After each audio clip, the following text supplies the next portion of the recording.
Hello, everyone. Welcome back to the Sci-Fi Feminist podcast and channel, and thank you for listening in today. I'm really excited to be joined by someone that I've been I feel like I've known her for a long time, but we've never talked like this. So her name is Zoe Cunningham, and she's an actress, and she's here to talk today about her new film called Voidance.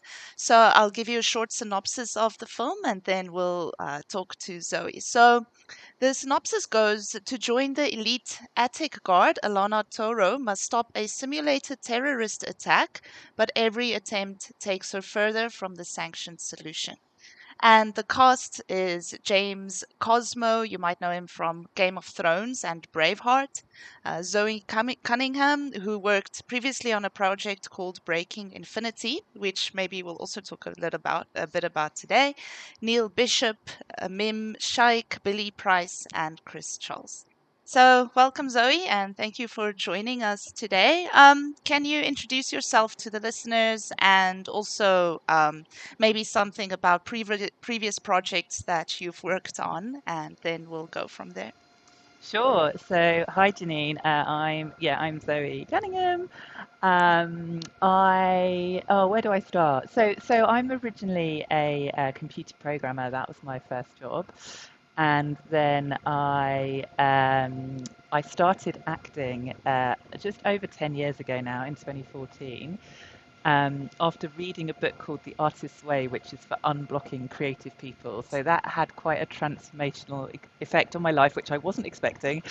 But I realized that I was really, the big change for me was like, I love science and technology and I love coding, but it turns out that what I really wanted to do was to act. And I think that following what you really want is like an incredible experience as a human being. And I think Yeah. that it leads to things that we don't necessarily know about ourselves. Anyway, that's certainly what's been the case for me. So through acting, I got into making my own work, essentially to create opportunities to act. So first in theatre, then I made a short film, then, as you mentioned, Breaking Infinity, which released in 2023, and now Voidance is an even more personal project. Mm. Can you elaborate on that? Why is it a personal project for you? Yeah, sure. Well, so to start with, like when I started acting, everyone said, again, do what you love. Like, what kind of actor are you? What kind of, you know, are you a film actor, theatre actor? What kind of stories do you love? And I was like, oh, no. Like, I'm just starting out. Like, I can't be picky. I really had this like, oh, no, I'll do whatever, you know. But actually, as I've focused much more on what do I love, which is science fiction and fantasy. Mm. And actually, I think it's very particular. Like, there is a new modern wave of science fiction and fantasy that Yes. equalizes women and equalizes minority voices in a way that really just did not exist when I was growing Mm. up. Yeah. Even female authors were still reflecting like the times. But this absolute, science fiction, it's in the future. It doesn't need to reflect the biases that we have on Earth. We can just let go of them for like an hour. Mm. um, so, so, so that really is what I love. And I started creating a universe, the world of ATIC, which stands for the Atopian Traxinian Interstellar Consociation, actually really quite early on. And it was only when I met, we did do a little podcast series, Attic News, like during lockdown. Oh, fun. But it's only really when I met Simon Frederick, who wrote first a TV pilot for me and then Voidance, but based on my universe and my setting. And yeah, it's been super exciting to go through the whole process of making it and getting it out there. Wow. So Attic is your brain baby, basically. Yeah. Okay, it's amazing that you are so involved in this process. So you mentioned sci-fi, so let's talk about sci-fi a little bit. There's a quote here from the producer Tom Taplin. He says sci-fi is an amazing genre to explore those sorts of urgent moral questions without our biases from earthly politics. So I think you touched on that a little bit Mm. already. But can you elaborate a little bit more on Yeah, that? for sure, for sure. Because I think like there's lots of things about humans that maybe we, in an ideal world, think we like to think, oh, humans would be much better if they didn't have these things about them. Um, Yeah. but one of the things is that we are tribal, and in all kinds of ways, like even with ideas, so nationalism obviously is something that people feel to varying degrees. Um, Mm, but there's all kinds of other tribalisms as well. And the idea is if you take a totally fictional universe and totally fictional organizations, you don't have that immediate, like, well, they're probably doing the right thing.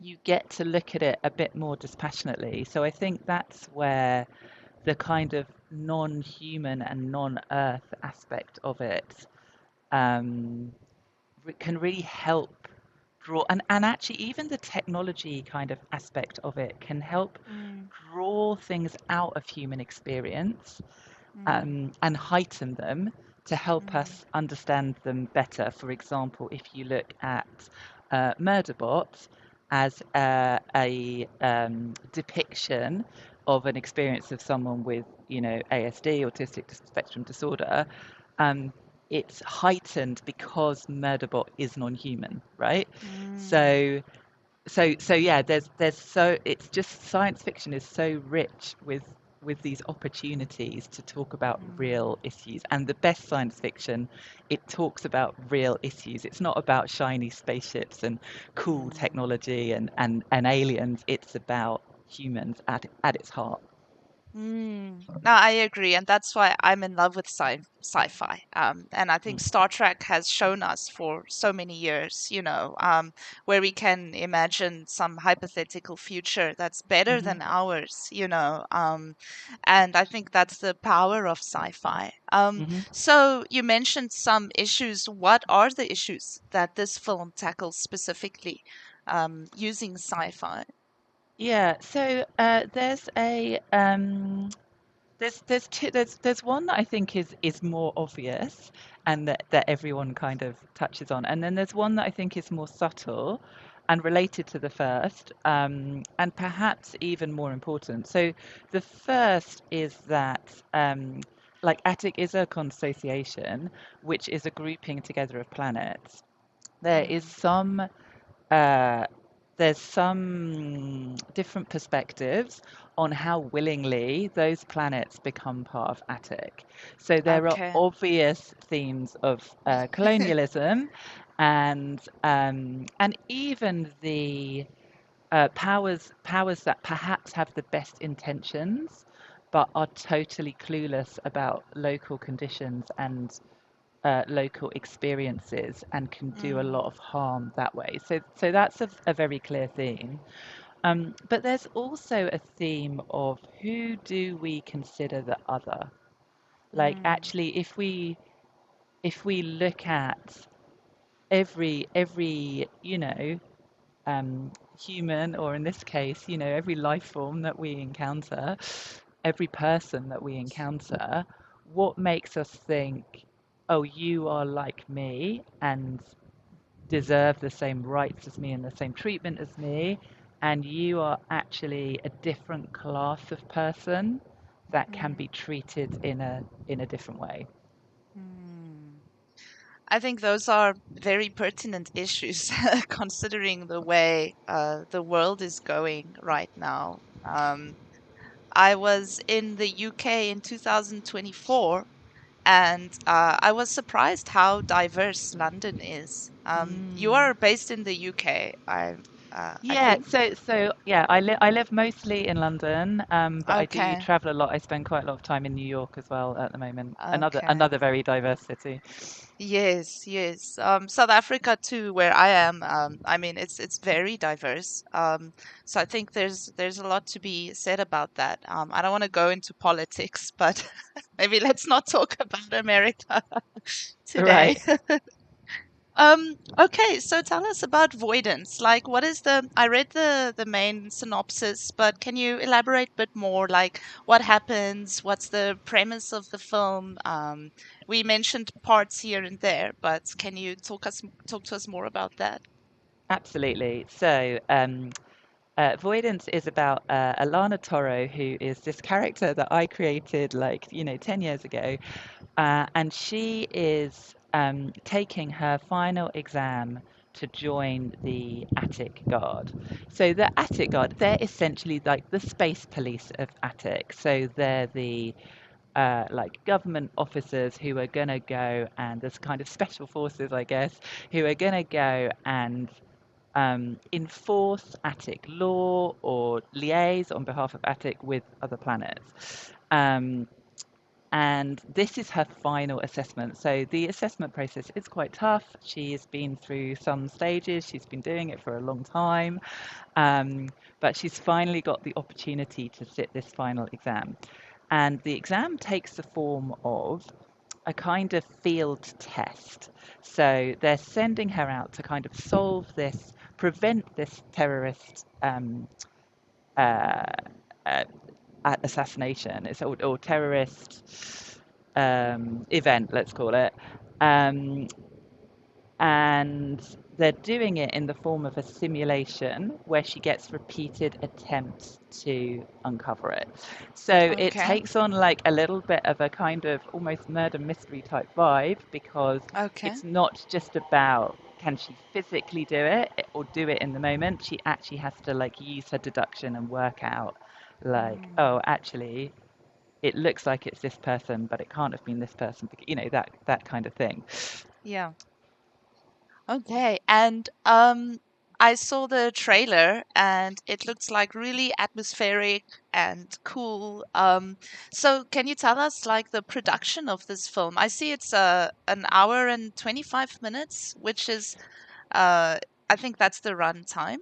Am Yes, I yeah, right? yeah, yeah. Um, and I was thinking, I don't know how big your production team is, but to make a film of that length, it's a lot of work and I'm sure a lot of time as well. So, how did the whole thing come together and, who was involved?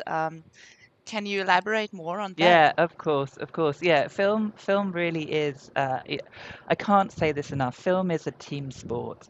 So Yeah. people really see like the actors, obviously, because they're on screen. They think of the film as being like led, but and obviously is led by the director, and it is the director's vision, and the director's an extremely important part of the production. But Mm, every single person on a film crew is really part it without them the film wouldn't be made, which mm. I think is hard to imagine.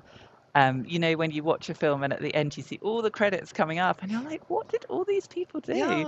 Yeah. But Yeah. they're all essential to making a film. So to Yeah. kind of start at the beginning, yeah, I had this relationship with Simon already, who had already written a script for me, and I said, let's write a feature film.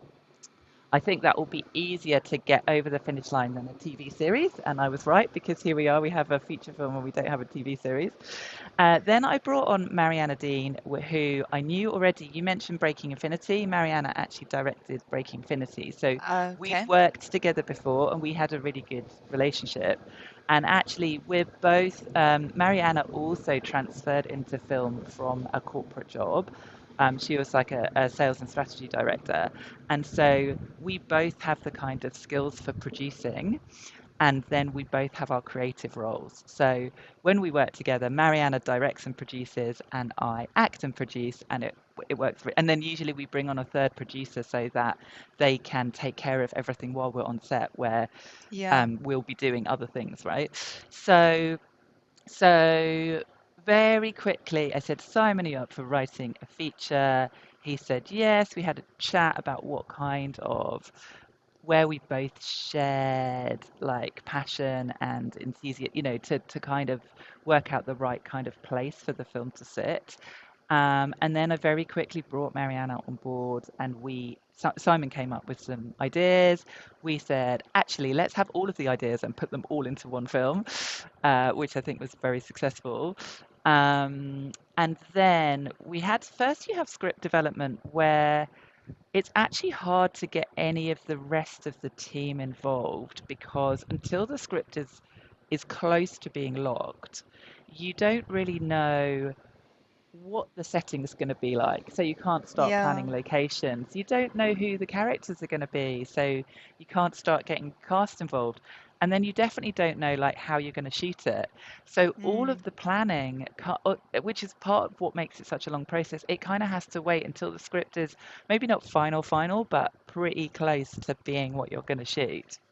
So once we've done all the development and getting feedback and getting different ideas and trying different things, and then going, okay, this is good, this works.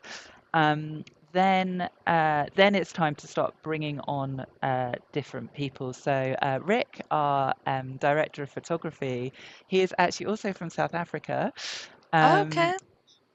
so he came on early, obviously, because that's one of the key roles is Rick and Mariana work out the kind of shot list collaboratively, and then that Okay. affects like who Rick needs in his team. So Rick then needs to bring on. We also got Will Churchill was our gaffer, who's in charge of lighting. He worked with us on Breaking Affinity, so that was really nice.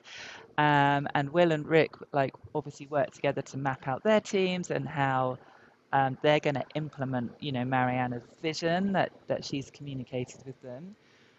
We then also brought on Jamie Foote, who was our production designer, and uh, he not only designed all the sets but also built them and Wow. brought a team of people in to build the sets. Oh, but I Wow. suppose before Jamie could even start thinking about sets and building the sets, we had to find the studios we could film in. So studios in London tend to be quite expensive. So I can there was quite imagine. a lot of Mm. time and back and forth about, we were like, we haven't got very much money, so please could we shoot like when you're not too busy? Maybe that would work, which was really, we actually had a studio booked and they got a better offer and they were like, we really can't turn this money down, which happens a lot when you're trying to do things low budget with like cast and crew as well. Sometimes they can, Mm. if they get a job that's going to pay them like 5 times as much as your job, you kind of understand that they have to take it. Yeah. Um, but yeah, so we got the studio, the locations down. We got, I mean, at least with a studio, it needs to fit our requirements, but they're quite much of a muchness. When you're looking for location, so Breaking Affinity was all shot on location, the exact layout. So say you were shooting in a bar, like not all Mm. bars are equal. Like it's not just about getting a bar, you need to get one that looks right. Whereas we were lucky that we could build the bar. So, Okay. so Jamie was finding like inspiration shots and sharing them and saying, I'm going to build this bit like this, but also I'm going to combine this, and then the lighting will work like this, and that will make the bar look right. And so obviously then Will's involved on like making sure we have the right lighting for the look. And then the art department get involved with all of the great graphics, like when they were building the sets. Abby, our art director, she did that amazing mural that you can see in the downstairs bar, which really helped sell this. It's kind of like a graffiti style mural. Mm. It really sells this kind of like dive bar. I think one of the reviewers called it like Weatherspoons in space. Um, but it's kind of like Weatherspoons, but also like really not well maintained, really, everything's broken in it, which comes out in the Mm. film and is part of the story. Yeah, there's this kind of like graffiti, neon kind of lighting.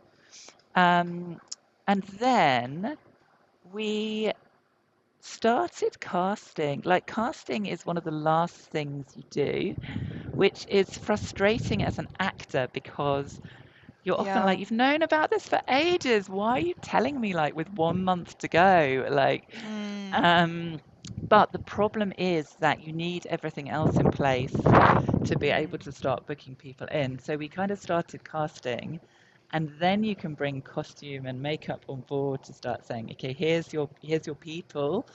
How are we gonna style them? And the costume team, we did a costume fitting day where the costume team sourced loads of options. Like costume fitting days are actually quite exciting. I So can they imagine. bring all Mm. these clothes and all these options, and then they have racks and racks and clothes. And as an actor, you come in and they look you up and down, and then they go, right, this one and this one, and you go and try them on, and you come back and they take a photo and they look at you and the director was there for this, but other things I've done, sometimes they sending the photos off to the director for them to approve. And the director says, oh, no, I'm not sure. Like, let's change that bit. And they go, oh, yeah, okay, great. Try this option. Um, and we did our makeup test at the same time. So in Okay. order to like look at the full look, and actually Alana's Mm. makeup, I mean, I find it really hard to notice makeup, but it did change quite significantly. The director and the makeup artist went, oh, no, no, no, actually that's too, I think to start with her, it was more alien and more kind of out there makeup, like more unusual. And I think they decided that perhaps it was a bit distracting for the character. Mm. We actually Mm. need to relate to Alana, not be like, oh, doesn't she look cool in Space Age? Yeah. And the costume, like, I love the costumes of everyone in the bar. They're all so, they really tell their characters. You can just get this sense of and the fact that it's a diverse bar. They're not all the same type of people from the same type of places. Mm. But Alana is much more kind of halfway between. She's formally on a job, but she's also got to blend in, which she does with varying amounts of success. And I think Alana's costume is also perfect for Mm. that. So who have I missed? There's just so many teams. Catering we had to sort out. We actually found a Yeah. great caterer called Crazy Mare, and she's a lady who runs her own business, and she has like a van, so she packs everything up in her van and like drives it in and parks on the front, so we could all get like breakfast and lunch Wow. and snacks. So yeah, there's a whole production team. So Tom Taplin came on as our third producer, and then he runs a whole team of assistant directors who make sure that everything's running to schedule, make sure everyone's looked after, make sure there's food, manage the runners. There's a lot. There is just so much going on all the time. It's such a big endeavor. And, while I'm listening to you talk about it, I have so much respect for, independent filmmakers like yourself and this team. It's not easy. I can't imagine. I mean, doing all of this because you love it. I think that's really wonderful. And I think, um, well, as we know, a lot of the really big films today, especially some horror films, were independent films and they had such a low budget. And because of that low budget, they made some choices, creative Mhm, choices that became like, um, at this stage, like iconic scenes from mhm. movies. So I really think there's a place for this type of filmmaking and it's really exciting and I can see the passion in this project and I'm sure that passion will also come out in the film. What was your favorite part of the process? Oh, it's such an interesting question, and there's so again for me it's quite a personal project. Mm, It's my opportunity to like live my dream. It's the first time I've played the lead role in a feature film, so it's mm, actually like a big step up for me as an actor, as mm, well as being a challenge as a producer. So there really, for me, are so many ups and downs, like all the way through the process. So the very first part is always amazing because you're imagining a project and you're imagining what it can be. And in Mm. your head at the start, it's always perfect.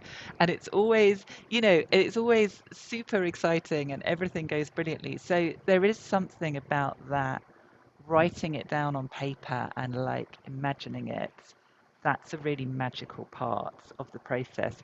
And for me, not long after the script was, I mean, we were a little bit of a way through the script, and we actually started making it in a totally separate project, with a board game designer. Started making a board game, and the Oh, board wow. game is a different tone. It's set in a different. It's still ATIC, but different tone, different era. But we started cross-pollinating between them, and for Mm. me, that was also like super exciting. Like I love all Mm. these little links.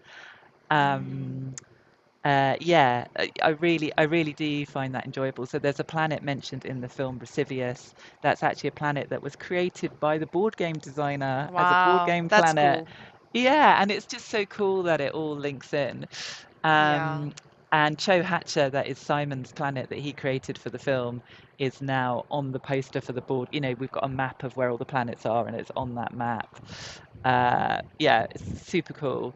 And then pre-production, which is where you start bringing everyone on board, is quite stressful because at some point pretty early on in pre-production, you have to lock your dates.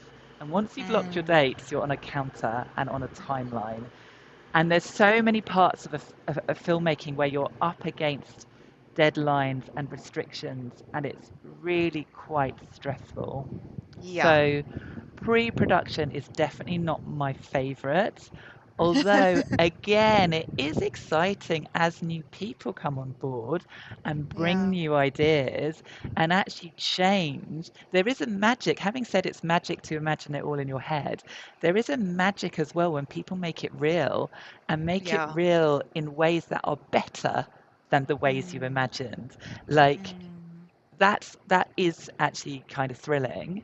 And then production, which is when you're filming and you're on set, um, that is, I would say, almost everyone's favorite bit of the process. Like, if we could Mm. all just be filming all the time, that's probably what we would want to do. Like, certainly for people in the creative kind of roles. Um, uh, Yeah, and because that for me is my bit where I get to do some acting, right? And Yeah. acting, I couldn't work out for ages why I was so drawn to acting, but acting is basically like playing make believe. Mm. It's what we do as children as like our Mm. biggest form of entertainment. Is like, oh, I'm a Mm. doctor now. What would I do if I was a doctor? Like, you be my patient, great. I'm going to operate on you. And what does that feel like to be a doctor, and in this case, what does it feel like to be in this environment, to have a weapon? Like, in my usual life, I don't have access to weapons, like Yeah. it's a totally different experience, and a really safe way to experience being so out of depth and so, um, in a situation fraught with so much danger and so much risk. It's like a really nice way to experience it. So a little bit like watching a film is escapism, like acting is kind of escapism as well. Although having Mm. said that, production is also stressful because again, you have this deadline, you have the studio for a certain number of days, everyone is hired for a certain number of days. Like, Mm. actors in general are only hired for certain days, and you have to Mm. get all of the shots you need, and mistakes happen. So, for example, we set up. So there's a lot of complications as Alana's solving it with what she's put in what room, which felt quite straightforward when we were reading it, but suddenly we're like setting up and we're like, no, no, that barrel shouldn't be there. That Yeah. barrel's in a different room. But because we're only looking at one room, it's easy to miss that. Yeah. So yeah, and also the lighting changes. So there's a moment in the film, it happens quite early on, so it's not really a spoiler, but all the lights go out. And so for all the, obviously you don't film in the dark, but to show that you have a lighting state change, And we Yeah. actually realized about halfway through we'd shot everything in the wrong lighting state, like one whole scene. And we didn't have time to reshoot it. So we Yeah. actually convinced ourselves it would be okay. And then we were shooting another scene that came after it. So it was like continuous. And we said, well, we'll better stick. We can't go back to what's right now. But we tried that, and then we realized that that didn't work. And now we had two scenes we had to reshoot. So we had Oh to, no. yeah, change everything around. I think we were lucky that we had a bank holiday. So I mean, it cost us money, but we did manage to fix it. So yeah, so production is awesome. It's tiring as well. Like it's really, people are working really, really long days Mm, consecutively we had Sundays off, but that was it, right? So mm, you're working these long days against pressure and timelines, and it is also awesome. And then post-production just takes forever. It takes forever. Um, it's not my favorite part for sure. Um, Although, again, there's little bits of magic, like the first time you see everything cut together, um, seeing what a difference adding things like VFX, adding a proper sound mm, mix and sound effects, adding the music, like they mm, elevate the film and change the film. It doesn't feel like you're watching the same picture that you were watching when all of that wasn't there. Um, mm, and with post production, you're often not up against a deadline, but that I find challenging too because everything can just drag on and drag on and drag on. And mm, all of us human beings do not have unlimited time. And mm, I have a lot of stories to tell in this universe and a lot of people I'm working with. And you have to keep projects moving. And it's true for all, like even ones that aren't linked to other things, right? You have to keep them moving because otherwise you could spend like 10 years. I mean, some people spend like 20 years editing and producing independent films because they're trying to get every single thing right because it's so important to them. yeah. And I do understand that. And me and the director, we have different approaches. She is very much a perfectionist and she will get everything right. Whereas I'm much more of is it good enough? Fine, it's good enough. Let's do it. Mm, So we kind of, I think, complement each other quite well. Um, but with Voidance, I did start pushing for we need to set some release dates and we need to have, because a lot of our key events, we actually tied our release to some key events in the UK, like the Sci-Fi London Film Festival. There's yes. also like a big board games convention in the UK that I thought was like a good. We screened Breaking Infinity at the board games convention, so it's like a good anchor to like hang our release off. Mm. Um, and so we kind of set the release date. So we actually ended up with time pressure in post production as Oh, well. but that's a good um, thing, actually, but I if think I'm it's a good listening to your thing. explanation. Yeah. Yeah, and I think I don't think we spent 2 years in post production, right? So it is a long time, and Wow. we did, Wow. we fixed a lot of things. We made everything as good as it could be. I don't think there would have been much value in in taking longer, but I do think the things we did do could have taken long. So let me explain as well why post production takes so long, because everything's dependent on everything else. So if Yeah. you watch a finished film and you say, actually, I don't quite like that edit, let's just change that scene and cut that slightly differently. Suddenly, the grading has to change. If you're using new footage, it all needs to be great. Oh, I didn't even mention grading, which is the way I understand grading. It's like adding an Instagram filter to the film so that it all Yeah. looks the same and it all looks beautiful, right? Um, the VFX might have to change. The sound is going to have to change. The music might now be the wrong length. If you've made something a Mm. bit longer and a piece of music has been composed to, you might have to change the music. And all of these things like have a not, and they're all different people with other things. They've done their bit, they've kind of moved on with their lives, and suddenly you're like, oh, can you just do this change for us? So Yeah. it's and some of these things can be solved with money because you would just pay someone and you would have them on payroll for like until you're happy and with that it's everything's done. But also the more money you have, the more complex it gets, the more people you have involved. So it's film is just super hard anyway. And then we get to distribution, marketing, promotion. Again, probably not my favorite bit. There's a lot of admin to Mm. be done. It can be quite stressful. Um, a lot of time of biggest regrets when you're like, why didn't we do that at the time? And why didn't we do this? And that kind of thing. Um, and for us, everything's been super hectic this time round because the film actually released on Monday, the 25th of May, and we have some cinema screenings as well. We had Sci-Fi London Film Festival. There's a lot all going on around the release date to boost the release in the maximum kind of way. Yeah. But that means that my life right now is kind of a bit crazy. And it's a shame because I actually love promotion and I love doing interviews and I love talking about what we're doing and I love the screenings. I love bringing the film to new audiences. But when I'm tired, it's a bit like actually being on set. It's my favorite bit, but I'm always so tired, I find it really hard to enjoy it. Yeah, it feels like Tired and under work. pressure. Yeah, and it's the same Mm. with this that I really love this bit. Actually, I really love it. Um, but yeah, when I'm tired and stressed, I'm worried about the film and the reviews are coming out, and Mm. I actually thought I'd got really good with reviews, and I could be like, yeah, no, it's fine as long as people are talking about the film, it's all good, you know. Um, but for me, there is a real high and low. Yeah.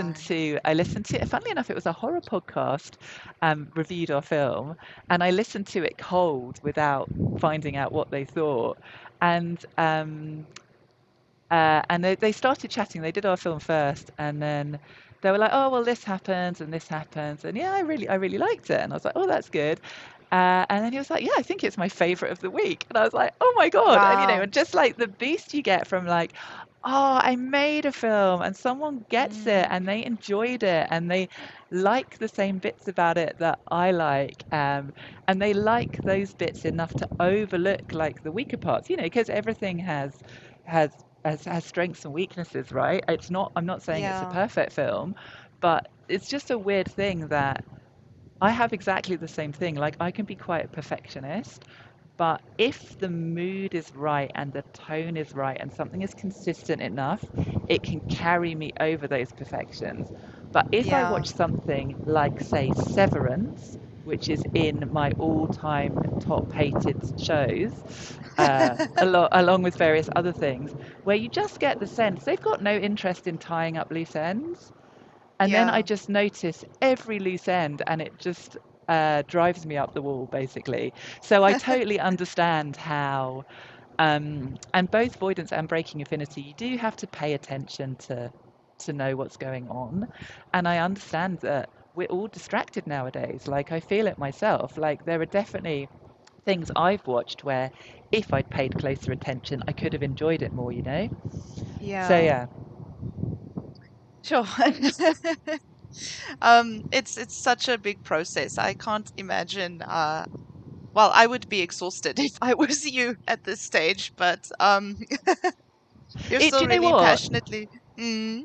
Yeah, so I do get exhausted, and I was exhausted after Mm. Breaking Affinity, and and actually I got quite low because the problem is you have all these hopes and all these dreams, and like I say, in your head everything's going to be perfect, and it's going to lead on to these things, and people are going to love it, and they're going to be Mm. rave reviews, and then the reality of it, even if it's successful, right? Just Yeah. the, oh, okay, and the physical and mental exhaustion of all this effort you've put into it.